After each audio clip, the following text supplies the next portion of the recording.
Welcome back to Beyond the Bell. We're excited to get the school year started. It's coming up soon. Today we have a fantastic episode talking about everything you may need to know before coming back in August. Up first, we're joined by Nicole Trunk, Barrow's Director of School Nutrition, to tell us about our school breakfasts, lunches, and more. Hi, Nicole. How are you today? I'm good. How are you today? Absolutely wonderful. We're so excited to have you here. So when did you start in Barrow County School System? I started a little over 10 years ago in April of 2014, and I was the nutrition coordinator. All right. Did you work for any other school systems before coming here in Bix? Yes, I was with Habersham County Schools for 14 years. Okay. So what was your position over there in Habersham? There, I actually started at the bottom as a sub in the lunchroom and subbed one day, and they hired me full-time. 6 months later, I was made manager of a school. And then within a few years, I started college and worked my way through to get my degrees and went district level in school nutrition. And so I was there for 14 years before I came here. Wow, that's amazing. So do you feel like you've been able to find your passion throughout that whole journey? Yes. Never thought I would make, when you graduate high school, you never wanted to say you wanted to be a lunch lady. But I found my career in school nutrition. That's amazing. I know we need it, we appreciate it, and we're so glad that we have these people to keep our students fed, and more than just keeping them fed, they're loving on our students. No, a lot of times, the students, this is the first ones that they see is the lunch ladies in the cafeterias when they're receiving their breakfast, and they make our lunch staff make all these connections with the students, and they know them by their names, and the students come up to them and hug them and show them how much they appreciate them. That's so sweet. Can you give an overview of the school lunch and breakfast programs available this year? Yes, so we participate in the National School Lunch Program, and what that means is that we are a federally assisted program. We're administered by the USDA to provide nutritionally balanced and low-cost or free meals. And when we do these meals, we must serve these meals meeting the federal nutrition requirements. In exchange, we receive cash subsidies. So a lot of people don't realize is that we're federally funded and we receive no local funding from the county. And to give you an example is how we receive our money for each reimbursable meal that a student picks up, we receive so much for it. So like if they're a free if they're a free student, we receive $4.35 for that meal. And so out of that $4.35, we have to pay our bills. We have to pay our food cost, our labor, the benefits, any overhead that we have.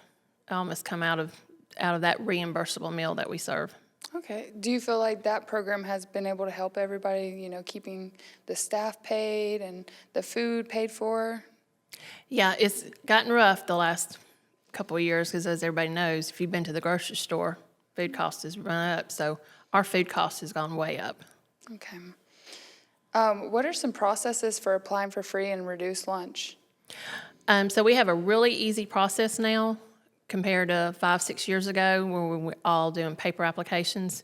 So parents can go online to our website and go to our school nutrition page, and there's a link there that you can apply for free and reduced applications. And we encourage parents to do this because it's so much easier. We receive them quicker. And with a paper application, it would take days to get to us. By the time the student, if they found it in their book bag and it got to the teacher and the teacher got it to the cafeteria, and then they would bring it to us at the board level, at the board office. Mm-hmm. It would just take so much longer. This way, if you do it online, once you submit it, we just actually click a button and it's processed. So that form should be available on the website before school? Yes. It will be available before school starts. And we urge them to go ahead and, as soon as that comes out, get that filled out. Yes, and we will be sending out emails and have it on social media that the application is now up and ready for them to submit it. All right. Well, hopefully people will go ahead and get that started once it comes out. So one other thing I want to say about the free and reduced is if your student was eligible for free last year, you have 30 days that they're at that eligibility before they fall off. For this upcoming school year? Okay, well, good to know. I didn't know that, so I guess a lot of parents will find that useful. How do the menus change over time? Do you guys go by popularity of the students, or how is it changing? So usually it's by popularity. So we know the kids' favorites is pizza, chicken tenders, nachos. Brunch for lunch is a huge hit all across all 3 grade levels, which is surprising. But we usually go by what their favorites are. A lot of times we look at what's trending in restaurants, and we'll pick up some of their ideas and use that. That's really cool. So how are you able to know, what the students' favorites are at the time? Is it by, who's getting what? How do you keep track of that?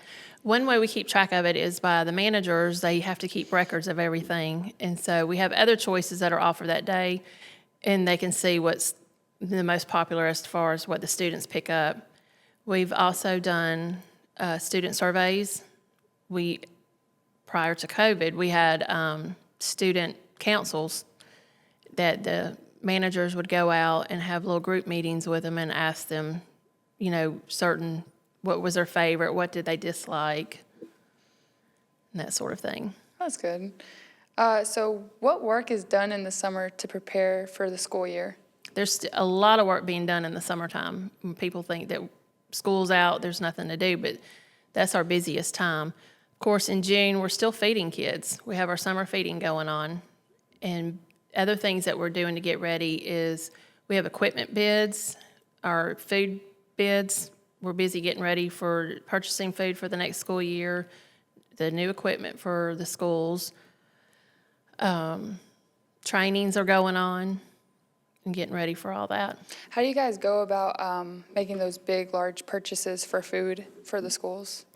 So our main grocery items, we order our food from a food distributor that we have, and they are Gold Star Foods out of California, and they're all across the nation, and they specialize in K-12 foods for us to purchase from any of our staple foods, from frozen, your pantry foods, your fresh foods.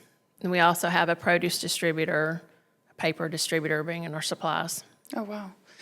So what's the largest school? I know it's probably between the high schools, pushing out that lunch. Which one is it, and how many, lunches and breakfasts do they give out a day? That would be Appalachia High School. They serve the most meals, and they probably put out at least 2,000 meals a day. Oh, wow. Do you know about the entirety of the district? The district, we do a little over 20,000 meals a day.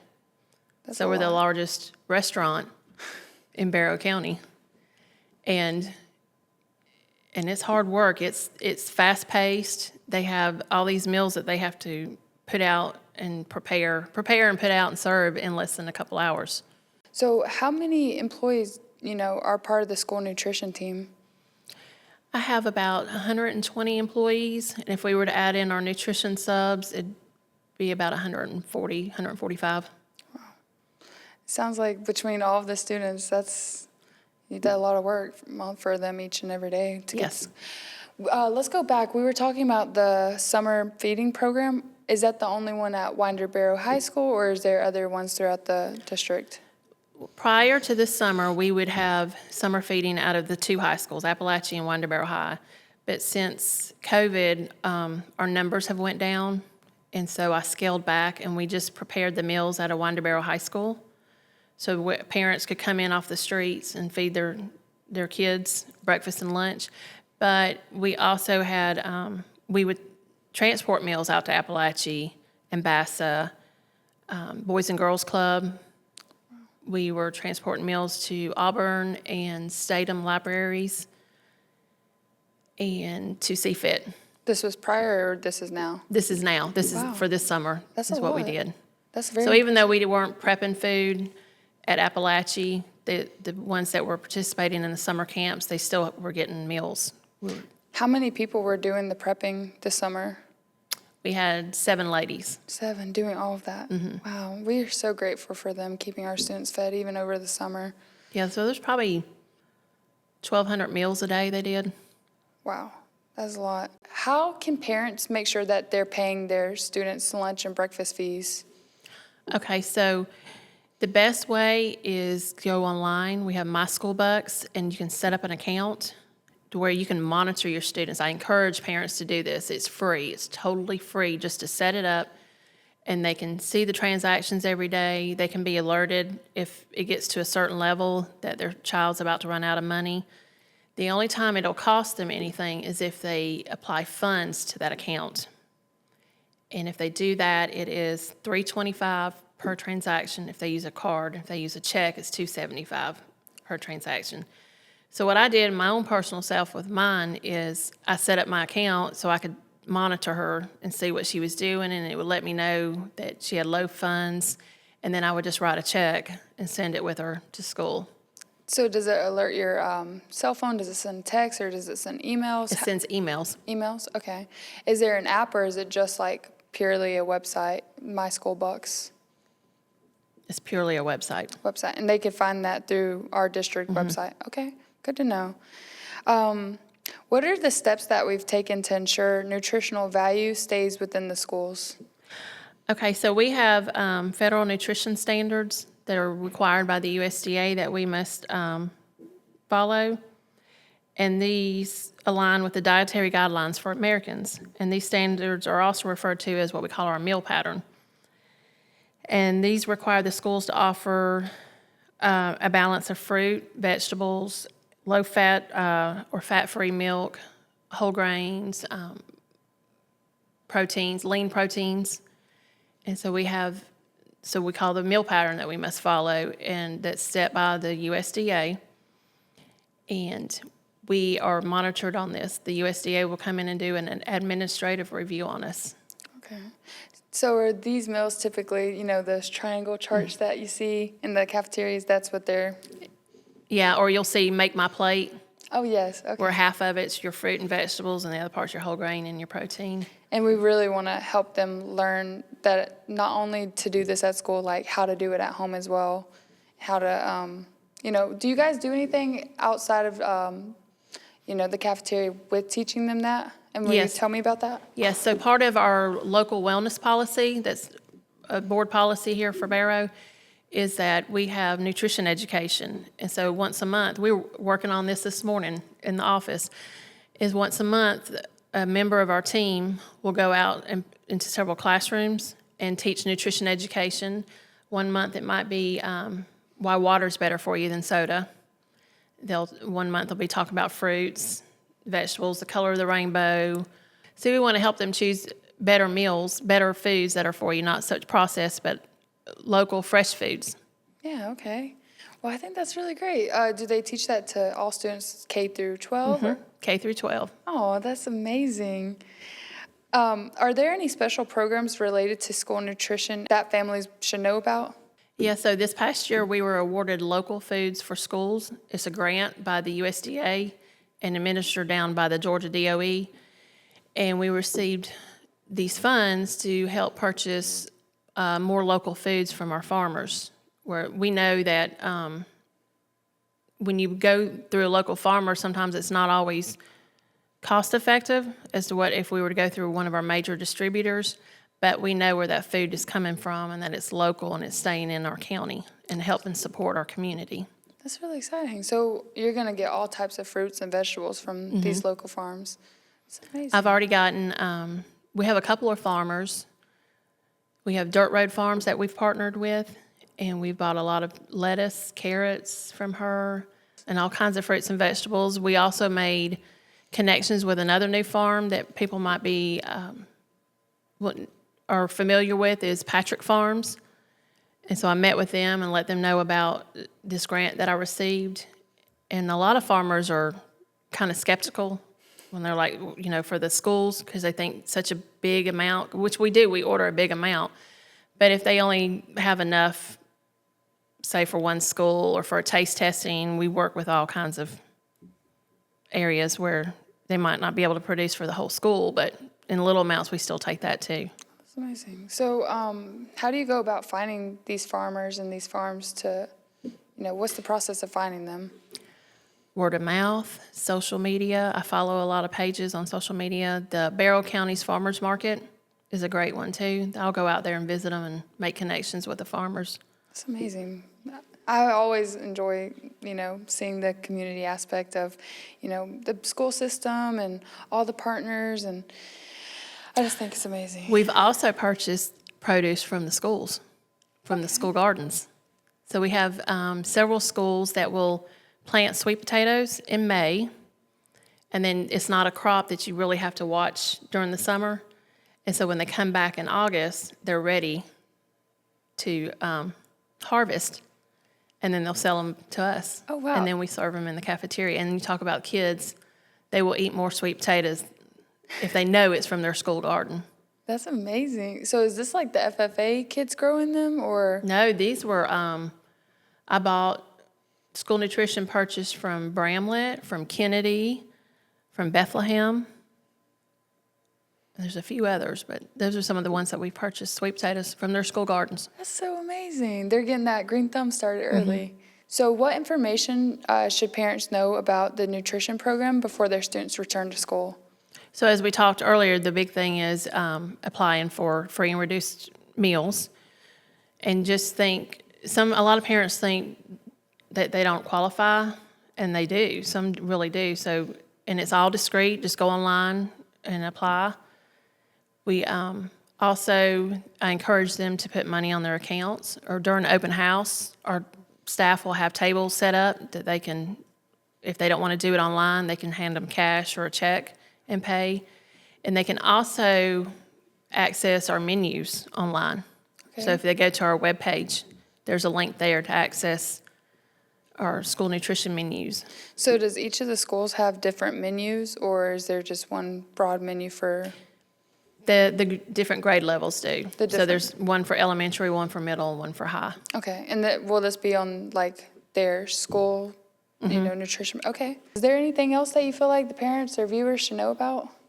I know if they go to open house, they'll also have computers set up, laptops set up everywhere if they want to go ahead and apply for free and reduced meals. Okay. On site, and it only takes a few minutes. That's good to know. So if you don't have access to a computer or a phone at home, you can, do it at open house, but make sure that you're going ahead and applying for these free and reduced lunches, because like Nicole said, you never know if you're going to, get it or not, and it's a good thing to go ahead and get, because you probably will or you might not, but, just make sure you're getting ready for this great school year. We don't want you guys to miss out. Well, thank you for coming on today's episode. I think this is a really great segment of this episode, and we're so grateful to have you here with us. And we're going to go to a quick break, and when we come back, we're going to have Lance McNamara here to talk about all things health-related for Barrow County School System. Welcome back. We have Lance McNamara here on the show with us to talk about all things back-to-school immunizations, student athletes, school nurses, but I'm going to let him do a little bit of introducing himself and talking about the topics that we have that you should probably know about going back to school. So Lance, tell us a little bit about your position and what you do here. Well, I'm the manager of health services. My responsibility is to supervise and work with the school nurses. I'm also the head athletic trainer for the school district, so I oversee the athletic trainers at our schools, our high schools.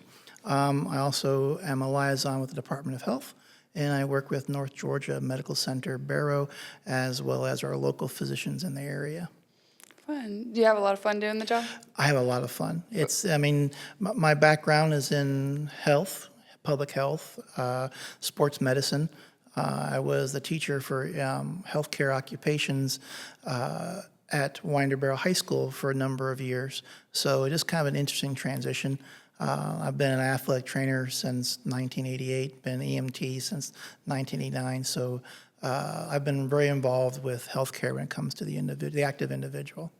So when did you come to Barrow County School System? In 2003, I changed settings. I worked at a college in Missouri, and we moved back to the area. I'm originally from the Watkinsville area. And then in 2004, I was offered the healthcare science position at Winterboro High School and the athletic trainer. So I've been here since 2004. Both my children have grown up through the system and have done very well. My wife currently works in the system as well. So even though we weren't born and raised here, I kind of feel like I'm a traditional Windernite. So I feel very, very blessed to be here. That's awesome. So what are some main things that you think first-time parents in Barrow County School System should know about getting their student ready for back to school? Okay. Well, there's a couple things. There is the provisional student, and there's also the current student. The provisional student is an individual for the very first time registers and comes to Barrow County Schools. So there's a lot of things that a parent's got to provide for us to get them registered. A lot of times it's proof of residence to make sure they're in the correct zoning area, of course. And then at the same time is looking what's their health status coming into our system. So a provisional means that a parent's got to make sure all their immunization records are up to date and current. And a lot of those requirements are like your tetanus, your hepatitis A, all those kind of materials from that standpoint. And those are current until from kindergarten all the way till about the 7th grade. And then we have what's called our current students, individuals that are in the system already, but sometimes when they come through, like let's say they start in kindergarten, they work their way up to 7th grade. Well, 7th grade is a new state requirement for immunization. They have to maintain their current tetanus and their diphtheria as well as their meningococcal. Then when they get into the 11th grade, they must also have a meningococcal vaccine booster. So throughout their entire career, there's multiple times they have to maintain their immunizations. They have to be current and up to date. When they're not current and they kind of have a tendency to expire, then that's when the nursing staff, the registration staff at the school will do an audit, they'll review those materials, and then we make contact to the parent about what is required. So we'll send letters home, we'll send letters with the student to take home, we'll do personal emails, we'll do parent link, anything we can do to communicate with that parent, because we do have a very specific time period from when that immunization expires until it's valid. If a parent does not get that done within that certain time period, then by state law, we're required to withdraw the student. And that's the last thing that we wish to do. And there's some complications there. Sometimes doctors can't get the students in soon enough and so forth, but there's some contingencies for those materials. However, the last thing we want to do is to forcibly have to withdraw a student, because our job is to educate the student. But sometimes we have to make sure that we meet all those state requirements to keep them enrolled. So the provisional becomes a current student, and the current student has got to maintain those updates on the immunization side. The other thing is looking at their action plans. So we've got students who may require medication on a daily basis. They come to the clinic once or twice a day. We have students who are medically fragile, meaning that they have anaphylaxis. They're allergic to certain food products or bee stings, insect bites. That might require some type of EpiPen to be on site. We also have individuals who are asthmatic, so they must have their inhalers on site. So those are called medical action plans. And basically, we want the parent over the summer is to update that student medical survey.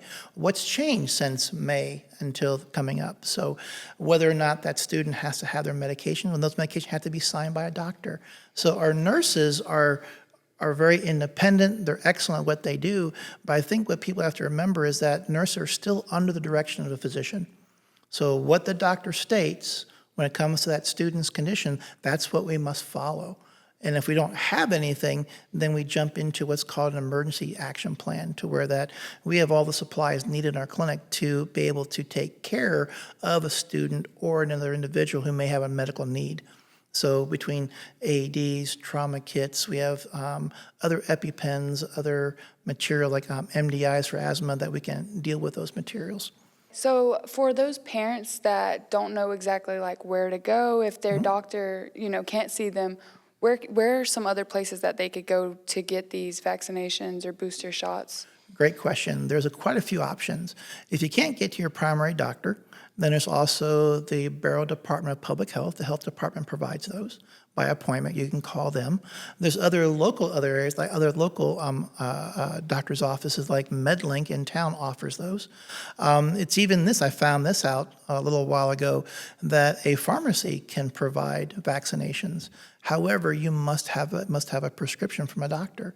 So if my daughter needed a vaccination, I couldn't get an appointment in, and it was beyond that time period that potentially my child withdrawn, I can contact my doctor. The doctor can write a prescription. I can take it to a local pharmacy, whether it be in the superstores like Walmart, CVS, Walgreens, Publix Pharmacy, Ingles Pharmacy, Kroger's Pharmacy, anything. Then it's my understanding that the pharmacist can give that vaccination. And then that goes into a record which is called GRITS. It's the Georgia Registry of Immunization Time Periods. So we're able to get onto that database and identify that student has been updated. So there's a couple options that are there. It just comes down to time. Yes. Well, that's good for those parents that, might have to have different schedules, but Right. having these different options are going to ultimately be the best option for our community. So. Right. Well, sometimes you have a new parent, they just moved to town. They haven't got anything established yet medically, so at least we know that the Department of Public Health can provide vaccinations. They can provide a number of services. Urgent cares typically don't provide those immunizations, but MedLink is local, and they have a wide variety of services that they offer for us locally. There are other physicians in the area that are associated with North Georgia Medical Center Barrow and North Georgia Physicians Group. So there's always options that are there. It just comes down to time. Yeah. But there are some contingencies. For example, if my daughter had to get another example of having immunization, and the doctor has all booked up until this time period.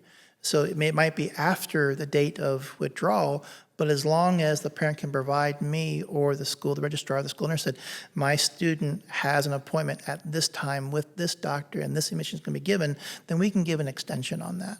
And that way we can work with that parent. Because again, the last thing that I want to do is have a conversation with a parent and having to withdraw their student. Yeah, absolutely. Because that can affect a lot of things. It can affect a lot of things. I mean, you think that students, again, parents have to work. It's very difficult for them to be at home, taking care of a child when they need to be at work. The child needs to be at school to learn. The child needs to be social. At the same time, meals, breakfast and lunch is provided at the school. So sometimes that's a huge help for parents. And the last thing that I or my staff wish to do is to withdraw a student. Yeah, but that's why it's so important for these students and these parents to go ahead this summer and get ahead of it during the summertime so that, we're going to have a great school year. We have a lot of exciting things going on, Yes, so we do. don't want them to miss out. We really don't. No, the more that they're in school, the more they develop mentally, physically, socially, emotionally, the whole gamut, and we want to be part of that. Yeah.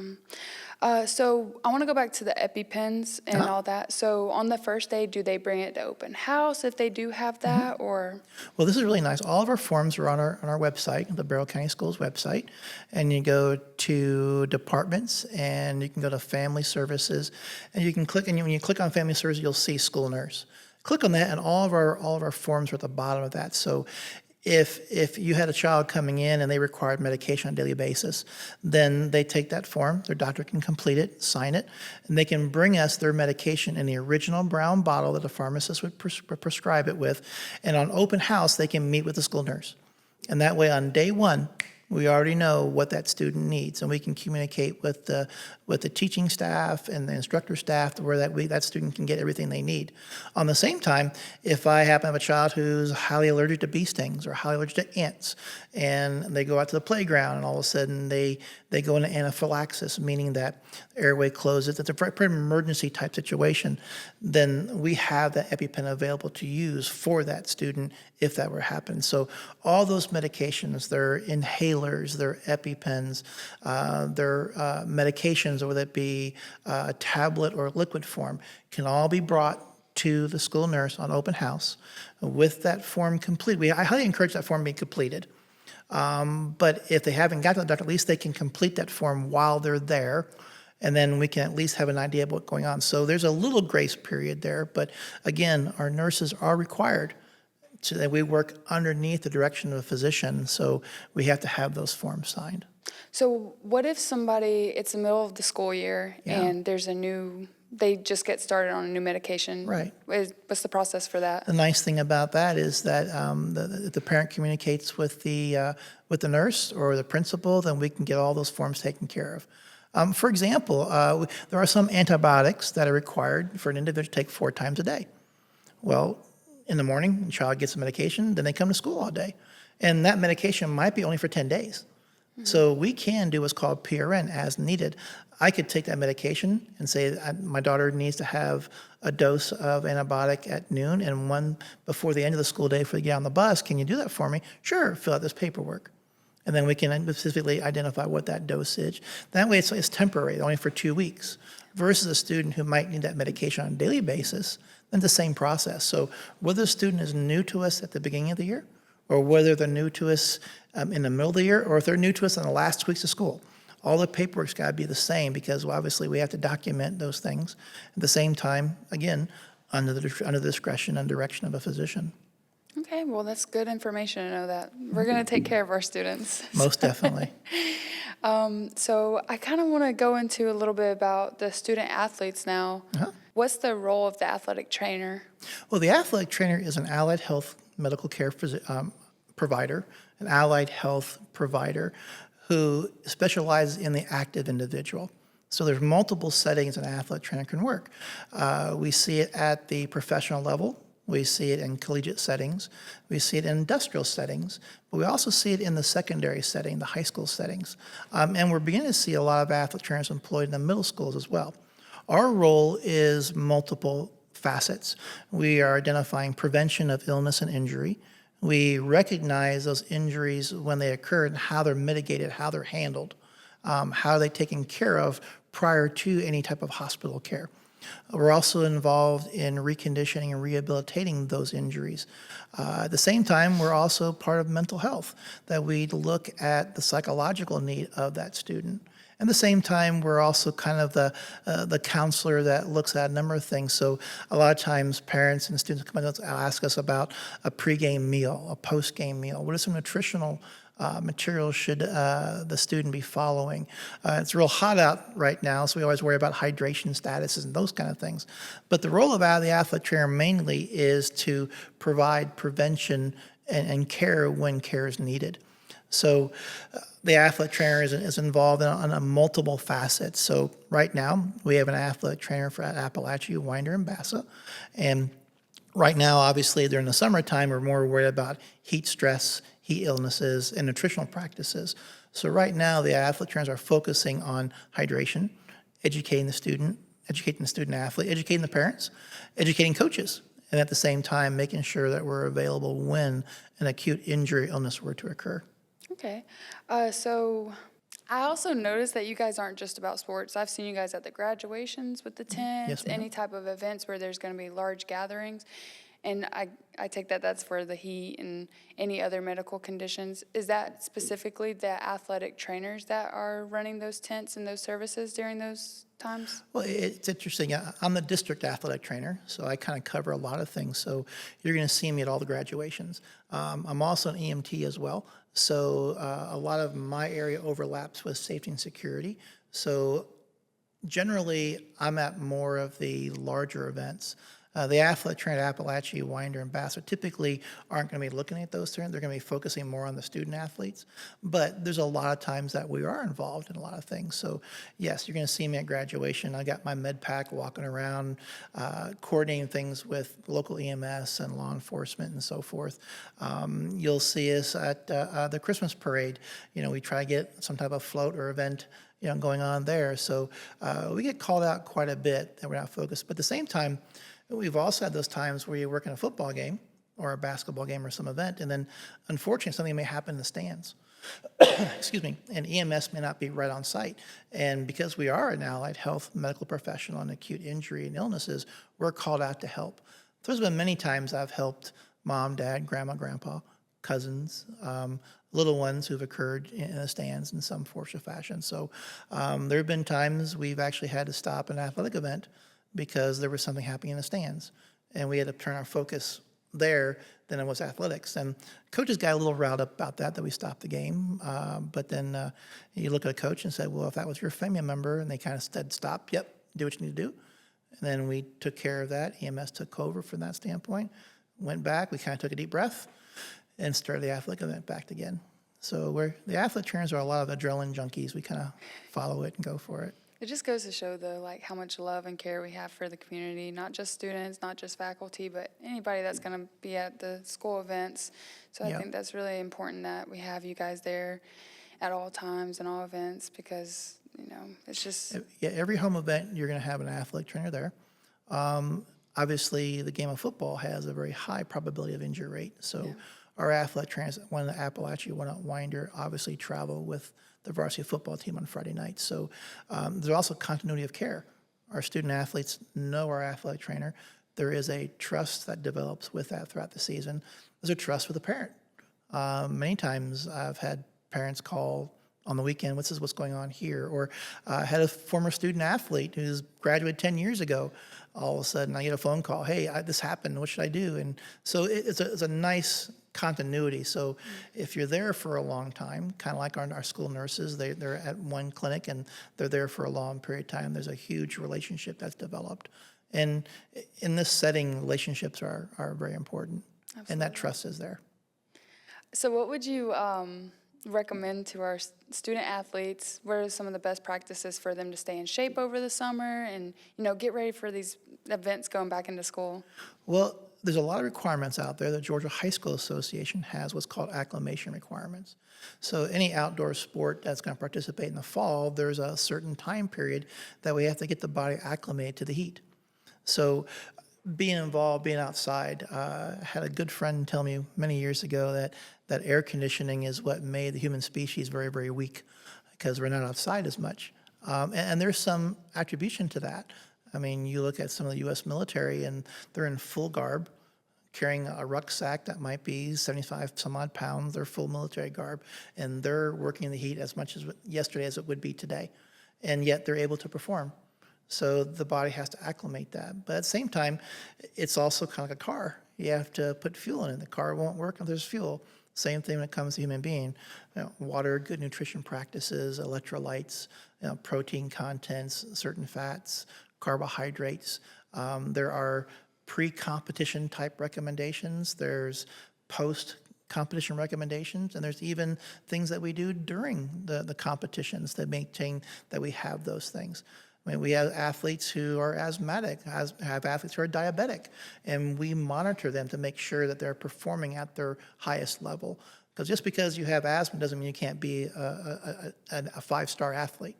You can be diabetic and still be a five-star athlete.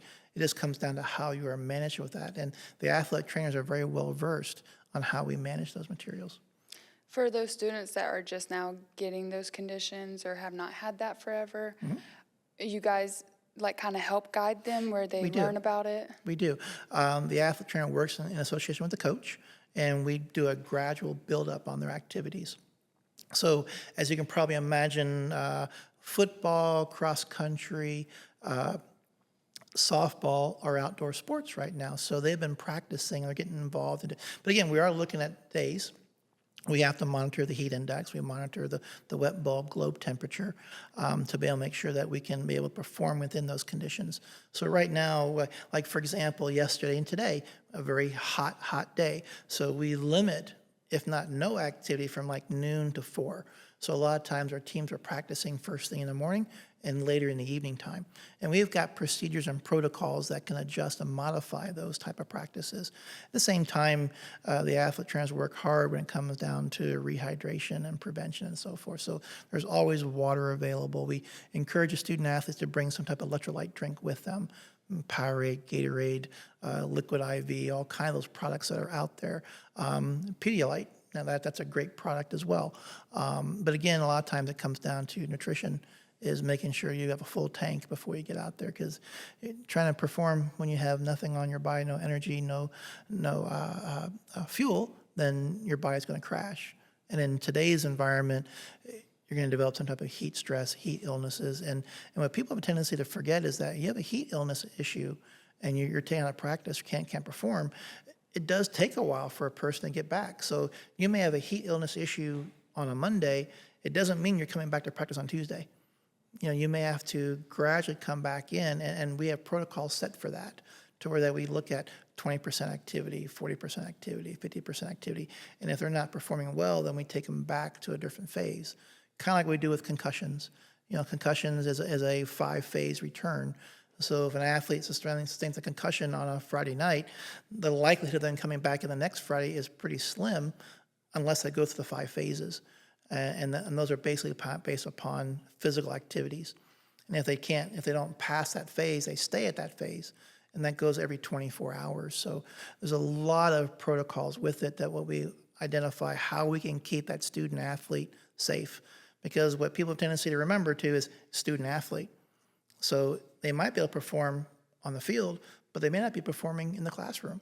Mm-hmm. So having a head injury, heat illnesses, concentrations, that can affect the classwork too. And if they don't perform in the classroom, they can't perform on the athletic field. So we are looking at the big picture when it comes to that student athlete. That's good. So what are some signs to look out for if you are going to have with it being so hot, not only for our student athletes, but anybody watching this? Oh, just in general. You could be outside gardening, There are heat cramps, there's heat illness, and there's heat stroke. Heat stroke is the worst. Heat cramps is your body telling you that I don't have enough fluids in my body. So a lot of times we begin to see it like in the calves and those materials there, so they kind of cramp up a little bit. But a lot of research will tell you that if you begin to cramp, you're already too late. It's hard to replenish everything from that standpoint. So, but your general situation is that you're looking at flushed skin. So multiple skin tones will have different colors. A person with a very, very light skin tone, they may turn beet red. Mm-hmm. A person may have a dark skin tone, they may not turn red, but they might turn ashy. And they're sweating. Now, we're not talking about just beads, we're talking profusely sweating. And then we have a tendency to where that they might have some disorientation. They may not know where they're at. They may hyperventilate because the body's trying to put off a lot of hot air from the system. Very, very thirsty. And at that point, we get to that point, we try to remove the equipment, get them into a cool room, a colder room, and then make sure we kind of cool that body down. So if I'm outside gardening and all of a sudden I get a little woozy, I don't feel like I get a little bit nauseated, stop what I'm doing, go inside, put on dry clothing, get some electrolytes, get some nice cool environment, get a fan on me, and I'm okay. If it gets into heat cramping, then that's where we kind of have to stop the performance, and then we remove them from activity, and then we just monitor them. So we hydrate them, ice them down, get them cold. We get into heat exhaustion, and that's where all of a sudden we get to a point where they are disoriented. They're obviously nauseated. They may even vomit. The body's trying to get rid of all this hot type of fluids and so forth. So that's a danger zone. That's a red flag for us. Get them into a cool environment, try to cool them off as quickly as possible. Can they sip fluids? Can we get things back into them? And there are some times that we have to immerse them into cold water. So we have a cool zone located to where that we have a tub of water that we can throw a bunch of ice. We can drop the temperature down below 60 some odd degrees, get the person into that, and it'll cool them down rapidly. They become coherent. And we get to that point, there's even a question about should we contact EMS and so forth, depending upon their cognitive ability. Can they answer questions? Are they lethargic? What's their pupil status like? How are they fit? Can they talk to us? Heat stroke, that's the worst one. That's the point where you stop sweating, you are vomiting, you're hyperventilating, you are extremely disoriented. That's an EMS type of response. That's where we got to get them to the hospital, get fluids back into them. That's a medical emergency. So we kind of look for those things. So it's going to be hot, you're going to be sweating, but constant. I mean, it's recommended that every 15 minutes you drink 8 to 12 ounces of water. Doesn't have to be ice cold water. It can be room temperature, but something that can kind of hydrate the individual. At the same time, we can mix it with electrolytes. Some people will take water and mix it with Powerade or mix it with Gatorade. There are times that on the early Friday night football games in August and early September, I'll take an electrolyte mixture and mix it with, I'll take Pedialyte and mix it with Gatorade or Powerade, go half and half. Need a little bit of sugar and a little electrolytes to get in the system, add a little bit of water to it, and they can sip on that throughout the game. They seem to do quite well. Okay. I know a lot of people, like, as soon as they get hot, they want to put that cold water on them. That's something they probably shouldn't do without a trained medical professional, or? Well, not necessarily. I mean, we have a huge new culture now of these cold bath infusions. You know, we see a lot of people are doing that. The body can be shocked pretty severely, but if you're kind of noticing it gradually, I mean, a person can take a cold towel, put it around their neck, take an ice pack, put on top of their head, because 80% of the heat comes off the top of your head anyways. So there's a lot of things we can do that from that perspective. The key thing for me is just recognizing when heat becomes more of a cramping issue and then jumps into that heat exhaustion material. That's that red flag type of thing that comes into. So we try to make sure that the athlete or whomever comes on our campus is safe and they go home safe. That same type of materials. I want to talk a little bit more about what should our student athletes be eating to get ready for, a good sport, even if they're not playing a game that night, if they're just practicing, what should they be eating? Well, I'm not a registered dietitian, a nutritionist. However, 30 years experience does kind of throw into that. But there's all kinds of data and research out there for pre-event, getting pre-competition meals, pre-event meals. There's all kinds of information about post meals. But sometimes some of the most simple things is hydration. That's one. And typically, if we have an event occurring on a Saturday, we try to basically carbo load, increase things, being like on a Tuesday type material.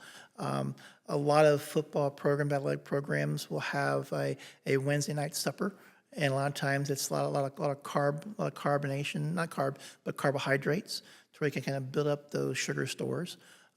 We definitely hit them hard with hydration on that Wednesday, Thursday night going into Friday. So even on this point where even during the day, my recommendation, I would tell a student to get some type of electrolyte drink, bring it to school on Friday, drink that, and then refill that bottle 4 or 5 times every time they go past a water fountain, and just nurse on that. Now, sometimes teachers may get a little upset because a student athlete may have to use the restroom more than they need to, more than they normally do. But again, it's one of those things that we're trying to keep that athlete and student hydrated from that perspective. But for the pregame meal, it could be mostly, we look at protein, we look at some very simple carbohydrates. We try to stay away from a lot of fast, greasy food if we can. Now, a person can go to a fast food restaurant and eat healthy, no doubt. You have to be very select on what you choose. But there are some things that may irritate a student athlete.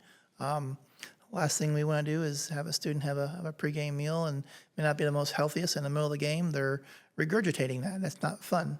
And then when that happens, we shut that student athlete down anyways. Post-game, we try to keep it simple. So we'll recommend some type of a sub-sandwich type of thing, whether it be a 12-inch loaf of bread and put down their favorite meat. It could be chicken, could be ham, could be turkey. Throw a whole bunch of vegetables with a high water content, lettuce, tomatoes, cucumbers, olive, basically, and then drizzle it with mustard. We try to stay away from the other materials. Then have them eat that after post-game, and they have a tendency to recover quite well. And again, rehydrate with your electrolytes and your waters. As we wrap up, what is the information that most of our students need to know going back into this fall semester? Okay. Well, in summary, every student needs to make sure their immunization records are up to date. Every student needs to make sure, or the parent needs to make sure that their medical survey is updated. Any type of medication procedures need to be followed up. Paperwork needs to be completed and submitted on open house, making sure that all their medications are on file with us, whether it be oral medication, liquid medication, tablet, their EpiPens, their inhalers, things of that material. At the same time, if you happen to be a student athlete coming in, one of the requirements to perform in our schools is making sure that you have a physical. So on our website, at the school nurses, and even the athletic websites, each high school, there is a form, the Georgia High School Association Standard Physical Examination Form. Those are things that can be printed. There's a history on there. There's an actual physical by the doctor, and there's also what's called medical eligibility that need to be signed by that doctor. And that at least tells us that the athlete is physically and mentally prepared to participate in athletics. And then at the same time, we also have what's called Dragonfly, which is a computer-based platform that we have a parent and a student create an account, and then they sign different paperwork for consent for treatment and things of that nature. So there's a lot of things that's got to come in. So general student, immunizations, having all their wellness checks, all their emergency action plans up to speed and current to turn into the school nurse on open house. And if you're a student athlete, make sure you get your physical done prior to any type of competition that may begin in the fall. So can they fill that out on Dragonfly, or is that a physical form that they need to turn in? The Dragonfly, the physical is uploaded into the Dragonfly platform, but the Dragonfly platform does have consents, consent to treat, consent to travel on a bus, going back and forth. There's also treatment plans on there, like, for example, can we apply ice onto an individual? Can we, what kind of first aid things can we do? But there's also medical information on what insurance, parent contact information, things that are there on that platform. Okay. Before we wrap up, I want to talk a little bit more about that new booster shot that came out 2 years ago. Right. So tell us a little bit. Well, a lot of times, me as a parent coming through, both my children came through the system. We always remembered our immunizations for elementary school, remember immunizations for our 7th grade, but my children had graduated prior to this new law that came through. So 11th grade students, individuals entering the 11th grade or 16 years of age, the state now requires a booster vaccination called meningococcal vaccine 4. And those things that have kind of need to be updated by the end of their 11th grade year. So again, we try to encourage parents to do that. It's something we kind of forget about, but as a state law and a state rule, then typically the child may get that when they have their wellness check. So if I took my daughter to see my doctor and she might be 15, but she's going to 11th grade, the doctor is going to tell me, okay, there's some new vaccinations, and one of these is this meningococcal one. Even though she's not 16, she's entering 11th grade, he's like, I highly recommend you get this. It's a new state law. Make sure it gets done during the wellness check. And then the form is all produced on the GRIT system, and then we were able to identify that. Now, if I decide, no, I'll wait till she's 16, and then all of a sudden she gets to that point, then that form has expired, then the child is going to have a letter going home with them, or we have to send a letter to the parent. We'll be contacting them with all the mass media that we can, stating that you've got X amount of days to get this done, or we're forced to withdraw your student. And then typically parents have a tendency to panic when that happens. I can't get my daughter in and can't get my son in. But then we can provide them different options they can pursue. But it's just a new state requirement. Now, again, this is not a supplemental vaccine. This is the one that's required to stay in school. This is not a person doesn't have to have a flu vaccine to come to school. You don't have to have a COVID vaccine to come to school. So those are all things that are the discretion of the parent and the individual. But those mandated ones we got to get done, or we can't let the students stay in school. Well, we don't want them to miss out, so they make sure that you go get all of these forms that you need before the school year starts. Do it this summer. We don't want you to miss out, and we can't wait to see you all when you return back to school. And all those forms, all the requirements, everything's listed on the Barrow County School website under families and community, and go to where it says school nurse. Click on it. Everything's all right there. Well, you can't miss it. Lance, I hope not. Thank you for coming on to the show. We really enjoyed having you on this segment. So we're going to take a quick break, but when we return, we're going to have Westside Middle School Principal Albert Smith to join us.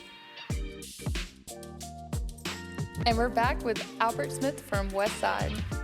Hey, how are you? Fine. How you doing today? Good. So word on the street that Westside is the best side. Go Huskies. Woo! Yes, it is. We definitely have a good time at Westside. The whole purpose of that was just to kind of have that encouragement from the kids and the community as a whole. Because, I was always raised that whatever you think is what you'll become. And so we really say that to let the kids know that we feel like they're the best. Not that we're in competition with other schools, but we want our kids to understand that we feel like they're the best and they're the ones that we're serving, and we want to give them our best. So that's why we always say West Side is the best side. I love it, and it's a fun play on words. There you go. So I want to let the audience get to know a little bit more about you. Okay. So you're from Westside. You're the principal at Westside Middle School. Yes, ma'am. It's my 7th year. 7th year. Yeah. Wow. So when did you start?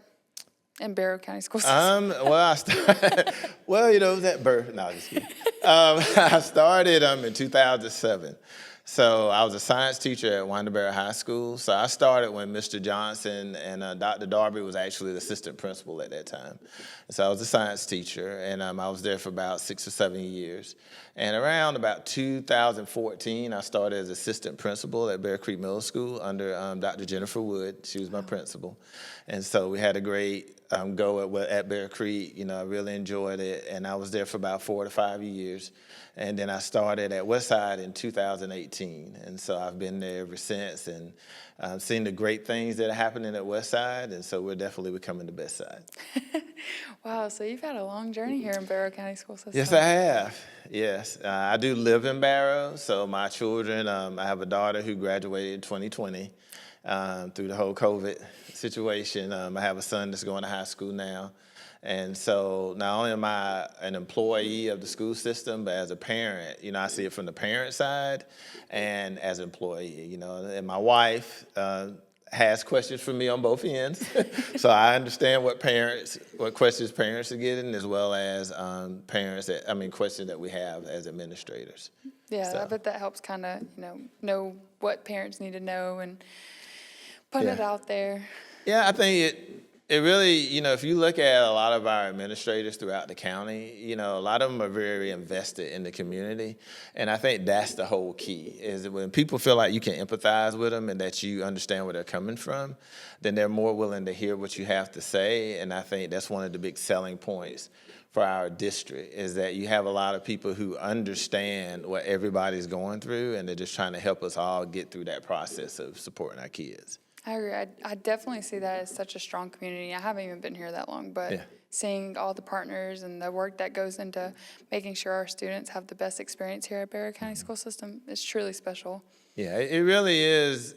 It's still that small town feel, even though we're definitely a bigger district. But definitely, like you said, when you just go out to eat, and sometimes when I go out to eat and you see that Barrow Bowl, proud partners and so forth, and how people really treat our teachers and our students, and, really just try to buy into the whole community of Barrow County. So it's a good thing. It's a good place to live. Absolutely. Well, we're so glad to have you here Well, in thank Barrow you. County. So we'll go ahead and get into the next question. Okay. So what are some key dates that parents or students should know about this upcoming school year?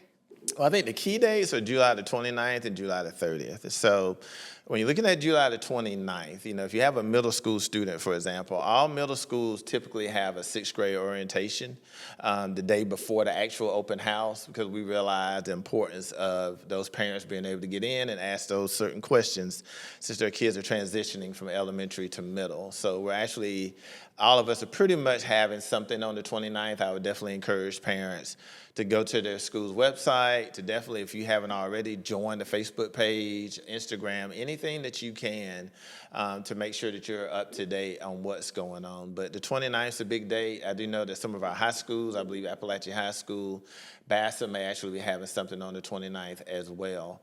But the very big day is July the 30th. And so that's the overall open house for most of our schools. All the elementary schools will have their open house on the 30th. And then you're looking at the middle schools, typically we'll have it for our 7th and 8th grade. However, if we have 6th grade parents that can't come in on the 29th, we'll definitely accommodate those parents. And then your high schools. High schools, because of the numbers that they have, a lot of times may have certain times for certain last names, when you're looking at families.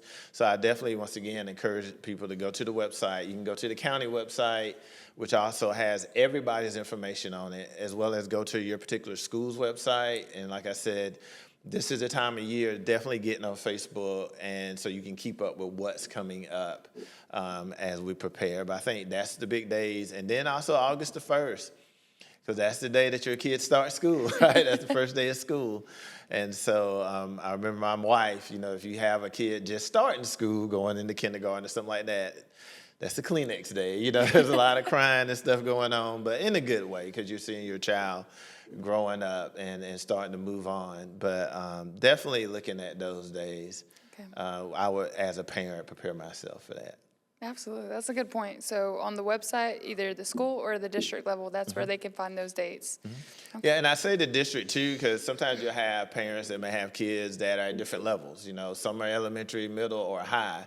And so if you want a one-stop shop, I would definitely go to the Barrow County website. However, if you have particular questions for that particular school, then I would definitely go to their website. Okay. You touched a little bit on if the sixth graders can't make it to that sixth grade orientation, so do they need to reach out to you if they're not going to be able to make it, or do they just show up to the next open house? Well, they're always free to reach out. A lot of times, and I don't want to speak for other principals, but in general, what we'll typically do is if we have an event and we have a certain presentation that we have, probably that night, if not the very next day, we'll put it up on the website. So that way parents can keep up with it. Once again, we'll put it on Facebook as well.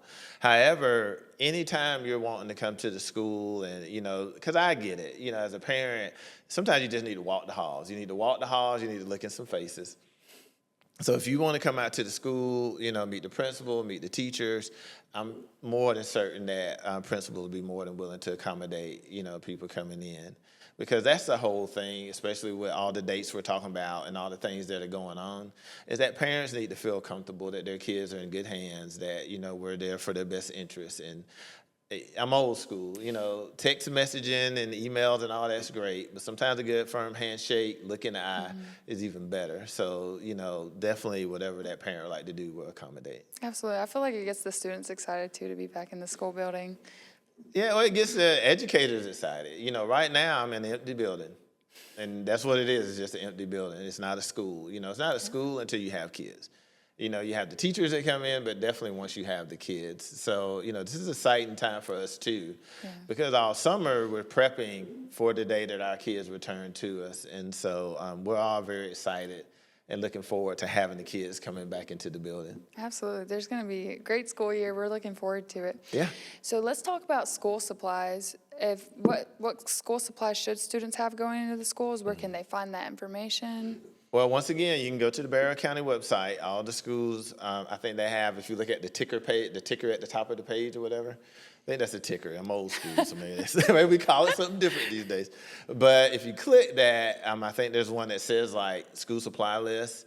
And you could definitely go to all the different schools and look at their supply list. If you go to the school's website, you could go to that as well. I know at Westside and a lot of the other schools as well, we've already posted the school supply list on Facebook, so you can do that.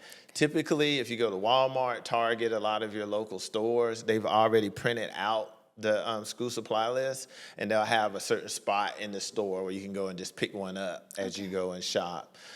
If you're someone that you don't want to go out too fast, you would rather wait till open house, you can definitely do that as well. We'll have school supply lists there also. But I do know, with everybody going out trying to get supplies at the same time, this is the best time to probably go ahead and just starting to get a few things here and there so that your child's prepared.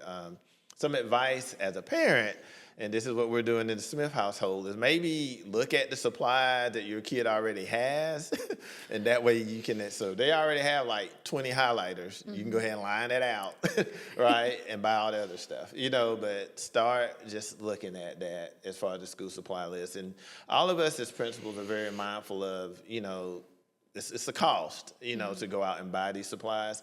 So we're very mindful of talking to our teachers and making sure that there's supplies that are definitely needed. And so if you have any item that's on that school supply list and you're like, I'm not quite sure if this is a need or a want, then maybe wait till that open house, have that discussion with that teacher or the school to make sure that's something you need to purchase before you spend the money to buy it. So. That's a pretty good advice. So for those families that might not be able to get the school supplies this year, let's tell them about our book bag drive. Yeah, we have a book bag drive on July the 27th. It's going to be at Bethlehem Church. And as you all know, Bethlehem Church is a huge supporter of our district. I just really appreciate the things that they do in our community, and it's definitely what they do for our schools. And so from my understanding, I wrote this down because I'm older now. But it's at 9 a.m. And it's actually on July the 27th, as I stated. It's the Bethlehem Church campus that's off of Highway 11 right by 316. And so we definitely encourage parents to go out and look at going to this book bag drive. and kind of go from there. But do also understand if you really have a desperate need and you've tried to drive, you've tried some other things, have a discussion with your principal and with the schools, or even just reach out to the district as a whole. I don't want to get someone in trouble or get something started. But we'll do what we can to support our community. You know, that's our goal, is that no kid should go to school and not have what they need. So if there's a need that's out there, definitely reach out to us and let us know what it is, and we'll see what we can do to help accommodate you. Absolutely. So what are some options for students to get involved in extracurricular activities? The sky's the limit, honestly. I mean, you know, we have a great band program here in our county from both clusters. I don't think you can go wrong in any school. So definitely if your child wants to go into band, my child was a band student, so I definitely had that experience. You have chorus, you know, you definitely have your sports. You know, some of the sports that we already have is we have volleyball, women's volleyball, we have boys and girls basketball. We do have competitive cheerleading, but we also have football cheerleading and basketball cheerleading. We do have cross country, we have track, but we're also adding, definitely at the middle school level, you always have your sports that you have at the high school level.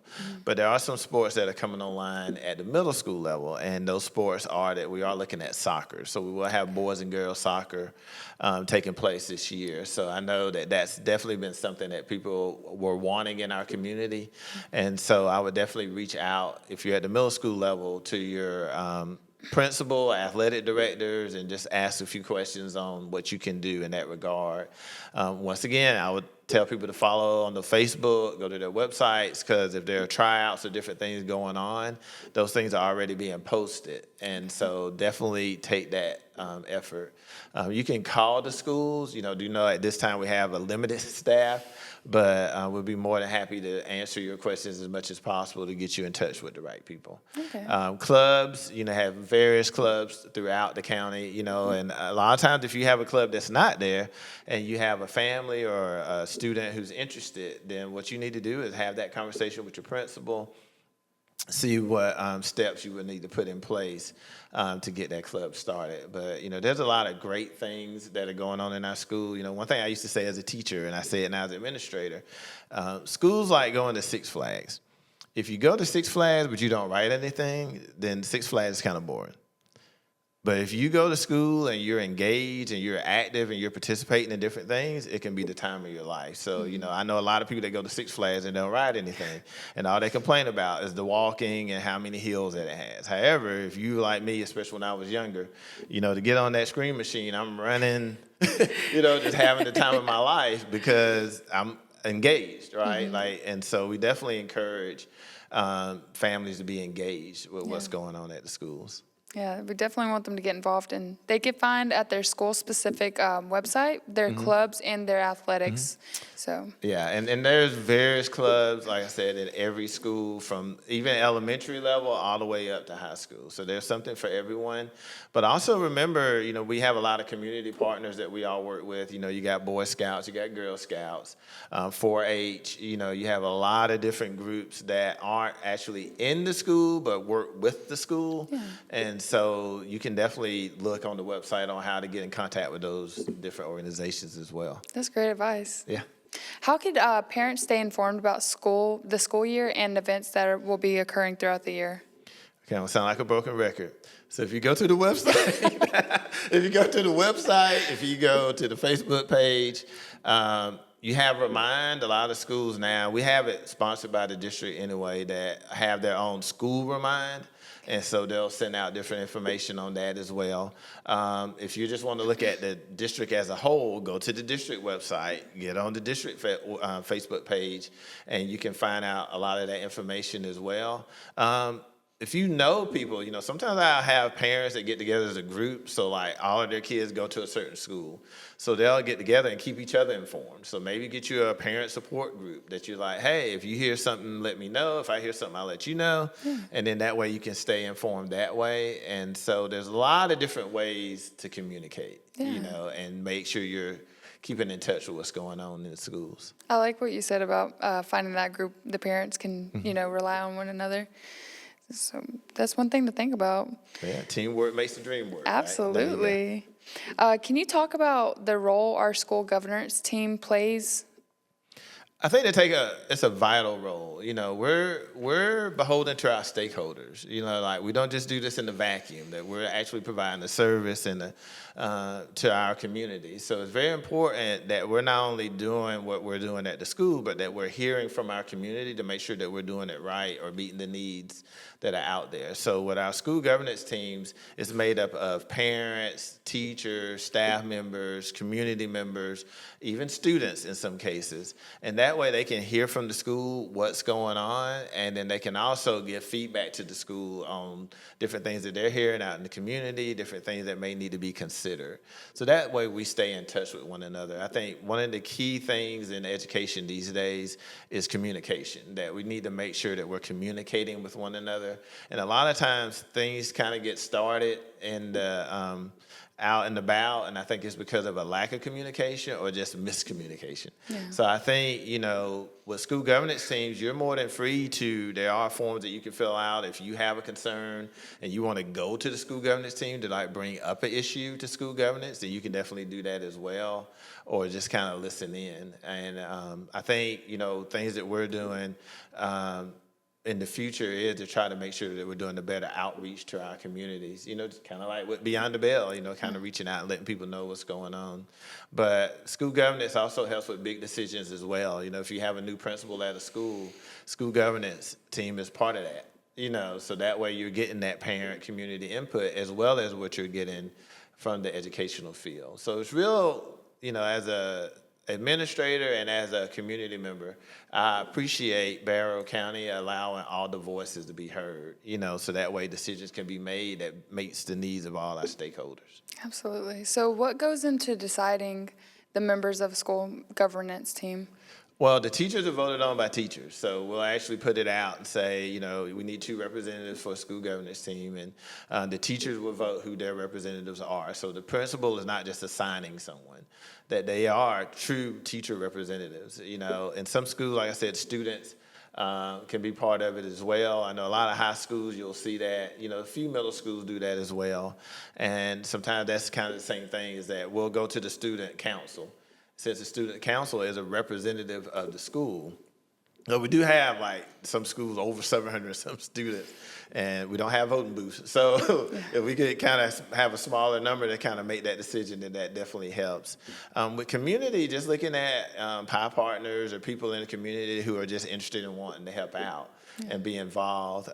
Parents that reach out and they're wanting to be part of that, and we actually put that out to parents of who would be interested, and then looking at our feedback from that, put it back out. Well, who would you like to represent you as far as a parent representative? So it's very much the people deciding who's part of that team. You know, the principal is part of the school governance team. We're not voting members. You know, we can break a tie, but we don't necessarily vote for that. And then our assistant principals and so forth will help as well. But our job is really to provide information and try to keep the school governance team informed. But there are things that happen throughout the district. Like if you remember when we went through redistricting, and when you look at bail schedules, stuff like that, then those things are brought up to the school governance team so that they can kind of be a part of helping to make the best decision for the community. I think that's amazing. And each school has a school governance team. Mm-hmm. That's I mean, since we are a charter system, I think that's part of our charter. Yeah. Is that, and we have it at the school level, but you also have like a district governance team, and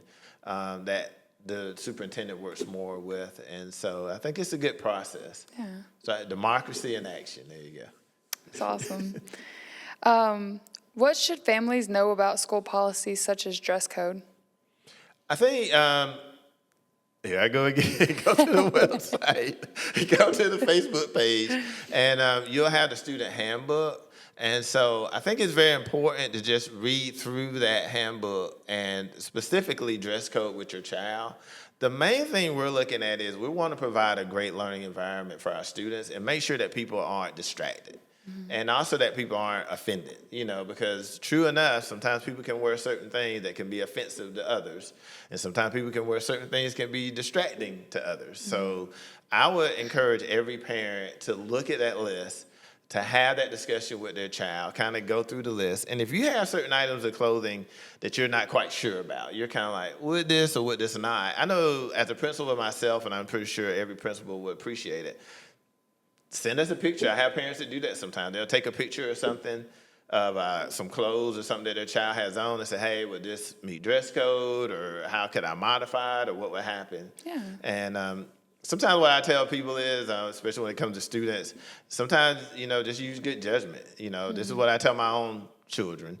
If you have to think about it, or if you have to justify it, you may not want to wear it, Yeah. So you may want to kind of have that, discussion. I think, did you bring up attendance as well? No, I was going to ask you about that. So let's go into attendance for us. Okay, well, with attendance, students can't learn if they're not in school. However, things happen. People get sick. Unfortunately, you'll have family things that take place. So schools are not out to get families. We're not out to get children. We just want your child in our building so we can make sure that they're properly educated. So once again, communication is the key. If you communicate, hey, this is what's going on, these are the things that's happening, then we can work through that process. I think with attendance, some of the issues that come up is there has not been any communication. And so no one's reached out to the school, and we need to make sure it's school we're reaching out to and see what's going on with that child. Because our job is to make sure of the welfare of the child. So a lot of times, too, if a kid's not in school, we're concerned about that kid to make sure that that kid is safe, that the family is okay, and we want to make sure that we're providing and supporting that family and those stakeholders as much as possible. And so I understand that attendance can be a thing, when you go through it. But do understand where we're coming from. It's not a gotcha. It's not a we're trying to fight with anybody. It really is we care about your kid, and we're trying to do what's best for them. And think about it, as a parent myself, I want my kid in a school that cares about my kid, and they want to make sure that my kid is safe, and they want my kid in the building. If I have a school and they're like, not could care less if my child's in the school or not, that's a problem for me. So, please understand that, when you start looking at attendance, is that it's very important. And I understand, too, sometimes kids may not want to get up that morning and so forth. But I think having that discussion with them of the importance of school, if you would like support in that, I know all administrators wouldn't have any problem sitting down and having that discussion with the parent to their child of the importance of being in school and how that can definitely affect their future and making sure that they can be as successful as possible. Absolutely. So do you suggest for those parents or guardians of students that might be sick that day to go ahead and call that morning and let the school know? Yeah, definitely let us know. So that way, because for example, you can let us know and definitely let the teacher know. Because if that kid is sick that day, they may have a test that day. They may have some other kind of activity going on. And that teacher can say, oh, well, Billy's going to be out today, so I can make sure I have this in place for Billy. Or, oh, based on what I'm hearing, he's going to be out for several days. So let me go ahead and maybe get something together that I can send home that can help Billy keep up with the class so he's not behind when he gets back. And so, once again, communication is the key. And, we're not trying to get into your business. Whatever is your private business is your private business. But just let us know enough that we can support you and your child. Good stuff. So how can parents find out information about curriculum and standards for this upcoming school year? Remember, we go by Georgia Department of Education standards. So you can always go to what we effectively call the Godot website, and then you can just put in Georgia standards, whatever curriculum, and you'll see all the standards that we cover. And we all cover the same standards because that's what's required in the state of Georgia. Also, I definitely encourage when you go out to open house. I mean, that's one of the things that you'll get at open house. You'll get a syllabus. You'll get a breakdown of the curriculum for that year and kind of how that process will take place. So I definitely encourage parents to do that. Ask questions. If there's certain things that you're not quite sure about or you have questions about, feel free to ask that teacher, feel free to ask an administrator, and we would definitely get back with you. We have nothing to hide. Like, we're teaching your child, and you should know what's going on with your child and what curriculum is being covered, and making sure that we're doing what we need to do on our part to meet the needs of your child. Good stuff. What advice do you have for parents transitioning their children from one grade to a brand new grade, if say it's 5th grade going to 6th grade or 8th grade going into 9th grade? I think having that conversation. Really start thinking about, okay, what is this next level that my child is going through? If they're going from elementary to middle or middle to high, what are some of the things that when I was in school that I faced? So that way I can go ahead, have that conversation with my child, make sure that my child understands some of the things that may come up, but also go to the website and show them the picture of like the principal, the assistant principal, the counselors, the nurse, so they see the faces of these people and they know who to go to when certain things happen. So what's an overall like general advice that you would offer parents for back to school? So some general advice would be definitely go to the website, go to the Facebook page, definitely do those things, but definitely go to open house, but not just to go to meet the teacher, to walk through the schedule and leave, because there are a lot of other things going on as well. So do remember that school lunch. So you'll have your school cafeteria ladies there, your cafeteria managers, and there's information about my school bucks and stuff of that nature, how to sign up, how to make sure that everything's in place.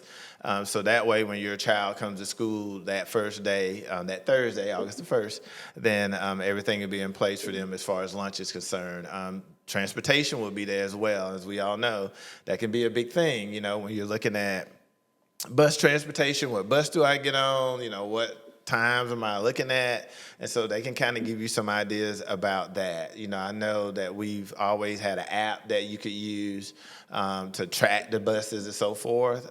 So I would definitely have discussions with transportation to see if you can have those discussions with them. However, remember, if you are not able to make open house and you're not able to get with transportation or get with nutrition, you can still go to the county website, go to those different locations about nutrition and transportation, and they can feed you and give you that information as well, or just give them a call, and they would be more than happy to help you also. Check the website. Check the website, Facebook. And Facebook. There you go. So let's touch on devices. Yeah, so when you're looking at devices, do you understand that in the past, we've encouraged people to bring their own device. The only problem is that with all these different devices coming in, from my understanding from the IT point of view, and I'm not an IT guy, so I'm going secondhand information here, is it brings in a lot of different elements into the schools. I know what things I deal with just from my home. If someone comes in my house and they get on my Wi-Fi, it's possible they could upload a virus by accident and stuff of that nature. So they're really looking at not bringing your own device. The main purpose of that is, remember we went 1-to-1 last year, so we provided all of our students with a Chromebook. We're going to do the same thing again this year. That is a county device. So since we're already providing that to our students, it's already hooked up into our system. We don't have to worry about filters and all this other stuff. Then we're looking at you not bringing your device. Do understand too, the BCSS guest is gone away. Like, you will not be able to get onto the guest Wi-Fi. It will only be for school or district equipment to be able to just log right onto the system. And so all of these things are just putting safeguards in place. I know some people may say, why do we need to do these things? What's the deal? We want to make sure, I hate to say it, but as a principal, one thing that I see is you can do a great job of locking the doors of your house, making sure your windows are closed, making sure that you're with your child. But the way sometimes people are getting to our children is through the internet. And so due to the fact that we want to put things in place to make sure that no one can get to our children and have conversations they don't need to have, that's where we're trying to lock this thing down and make sure that we're using our devices on our system to make sure that the communications that are taking place can be, appropriate for children and something that, as a stakeholder, you want to make sure that your child is being exposed to. So, like I said, I am not IT, and they're more than capable of explaining themselves what's going on. I definitely encourage you to go to the Barrow County website. And if you go to the website, there's actually a page that talks about bringing your own device, that we're not supporting that next year, and why these things are taking place. With devices, I would say I would definitely go through the student code of conduct, because there are schools that when you're looking at your cell phone, that have certain cell phone policies that either they already have in place or they're putting in place. And remember, once again, no one's trying to take anybody's phone. No one's trying to isolate anybody or anything of that nature. It really is to help with keeping people safe, making sure that we have a constructive learning environment, and making sure that we have certain things in place. And so definitely going through that student code of conduct with your child, looking at what the expectations are for your school as far as cell phones are concerned. So that way when your child comes to school, then there's certain conversations that they don't have to have because they already understand what the expectations are. Okay, and they can find the code of conduct on the website. On the website, and definitely if you have questions about the code of conduct, then you can definitely reach out to the principal, but also understand that we follow board policy. And so you can always go onto the district website and look at board policy in regards to certain things in that regards. So. Really good advice. Yeah, thank you. So what are you most excited for this school year? Just seeing students again. I really enjoy having students in the building. I really enjoy seeing families, smiling faces, seeing kids' eyes light up when they've learned something new, seeing the teachers smiling. And people don't realize is that your teachers, I always say one of the most honorable things you can do is work with children. And so teachers take on a lot. It's a lot, to teach children. And so to see the hard work that the teachers put in as far as supporting children and the smiles and support that they give, and not only that, also just remember our nurses, our SROs, our front desk receptionists, our secretaries, media specialists, media clerks, parapros, all these people, cafeteria ladies, all these people that do everything they can to just support our children. And so that's really what makes me excited every year. It's just really working with the community, seeing those smiling faces and doing what we can to just be a part of their lives. And that's what we are. We're just a snapshot in their lives, and helping them to become who it is that they're supposed to become. So. Yeah. Well, a lot of people still remember their kindergarten teacher. Yeah. Everybody has at least had one impactful teacher that they'll remember for the rest of their life. So it's such an amazing thing being able to have these students in the classroom and being able to make impacts on their lives like that. Well, and the students' impacts on the teachers' lives. I know when I was teaching, there's still students to this day that I remember and how much they touched me and helped me become a better person. And I think the key to education is relationships. Mm-hmm. And so, you had a previous questions about what can parents do and so forth is build that relationship, encourage your child to build that relationship with the teachers and the people at the school. Is because we're all trying to do the same thing. And, we're human, we make mistakes. And so, but we have a good relationship with one another. We can have that conversation. Sometimes we may agree to disagree, but we're always going to do what's best for kids and we'll always come together. And so that's one of the best things about education is just meeting new people and supporting children. Absolutely. So my last question for the episode is, what support do our families and schools need from stakeholders this year? Just that support, and one thing, like I said, we look at Barrow County and you look at what our communities, what our cities, our county officials all support our school system. In my own building, I've had people from the county that came and visited us, from the city, from different businesses, and they're all like, what can we do to support our kids? What can we do to help our community be better? And so I think just showing up, one thing I say with COVID is we did a very good job of keeping people out to make sure that everybody was safe. Maybe we did too good of a job because now we got to do a great job of getting people back in. So we can, come back into the building and see what the needs are, not just my building, but any building, because there's a lot of need throughout our county, and not need in a bad way. A lot of times when we feel about need, it's like people don't have this and people don't have that. And sometimes people may have certain things, but they need something a little bit extra. They need to see another smiling face, like mentor. We have a mentor program for the county. Definitely we could use more mentors to help support our children.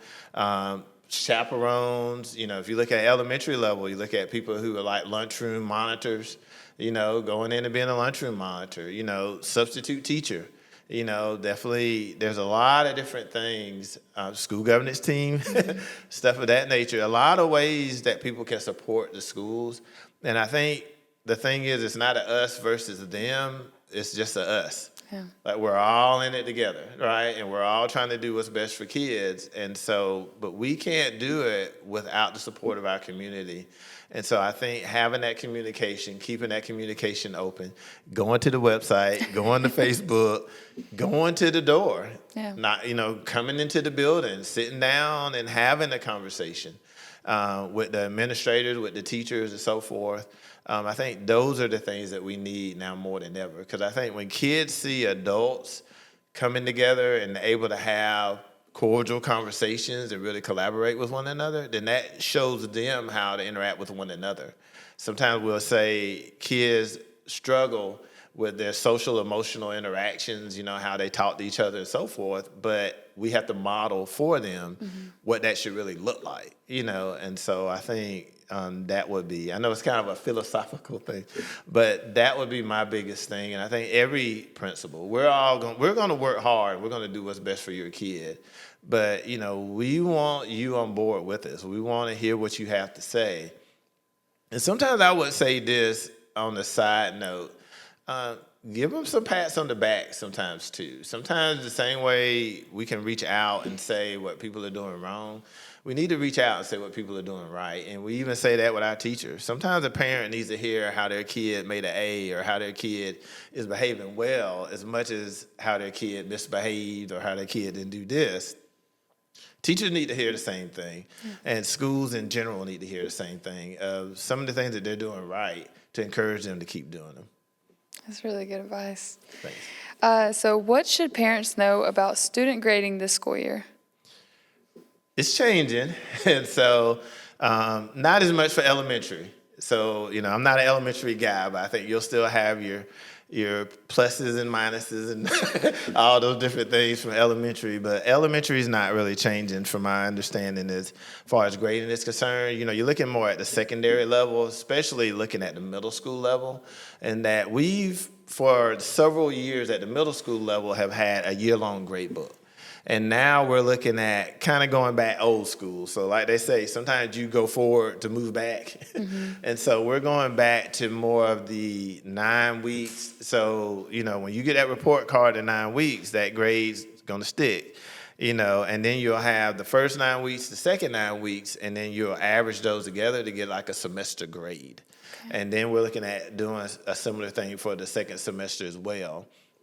So do understand that we've had many conversations with that. We are sending out information, and I want to be mindful of not misspeaking, so I don't want anybody to take anything I say, and if I have misspoken, I definitely apologize for that. But we are saying that the year-long grade book at the middle school level specifically will no longer be there, and that we have something else that we're putting in place for this year that we're about to get started. Okay, parents, well, be on the lookout for this next episode, the standard-based deep dive, and that's whenever you'll be able to learn more about what Albert was just talking about, the new grading system. Well, Albert, thank you for coming on the show today. We're so glad that you were able to join us and give all that great information about back to school. Remember that school starts next Thursday, and if you have any other questions, be sure to stop by your school's open house.